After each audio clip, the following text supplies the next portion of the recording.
Hey, artists. I hope your day's going awesome. And I wanted to check in with you and just do a little video. I had some studio visitors at the studio today, and it was a couple. And I brought out all my artwork, and I had tea, and I had the heaters going in the studio because the studio is a garage right now and it's still pretty cold out. And they were looking for some pieces for their house. They're renovating. And the husband loved so many pieces, but the wife really didn't like a lot of the work. And she said no a lot. And she didn't like the color, and she didn't like glitter, and she didn't like certain things. And I thought I'd put together a video and just share, because as artists, and if you're an artist that is striving for success and intending sales and getting yourself out there, you're going to come across rejection, and there will be people that don't like your work and don't appreciate it and don't resonate with it. And what I want to share with you in this video is just how I turn that around and how I cope with having an experience like that, which isn't all like bubblegum and roses, and they weren't like, oh, we love your work and we want like 5 pieces and this is amazing. They were more like the husband kind of liked stuff and the wife was like, no. And it's not the scenario you would dream for with a studio visit. So a few things I want to share. And the first is that part of being an artist is putting yourself out there and just acknowledging that you're going to get rejected, and that happens. And, as grown-ups, we know that.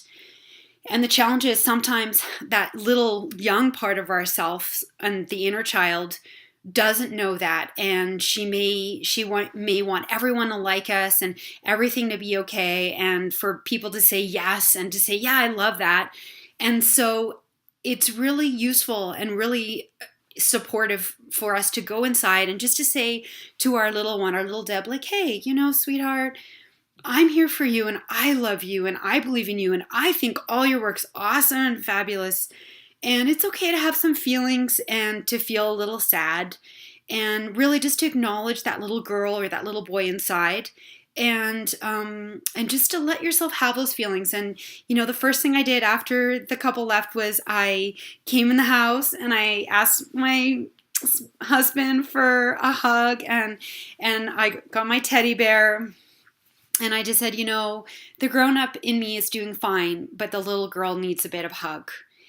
And then I just decided to take some time out. And I've been watching Ellen on YouTube. I love Ellen. She's positive. She's so fun.